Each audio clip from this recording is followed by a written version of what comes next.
जानते हैं अभी आप लोगों ने कई गतिविधियां इस जल यात्रा में निकाला है।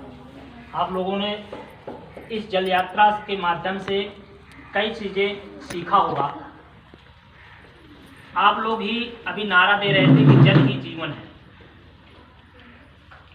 तो आप लोग सोचिए कि अगर जल नहीं होगा तो क्या हमारा जीवन होगा? नहीं। अगर आपको अच्छी प्यास लगी हो, आप कहीं जंगल में होंगे तो आप कैसे महसूस करते हैं?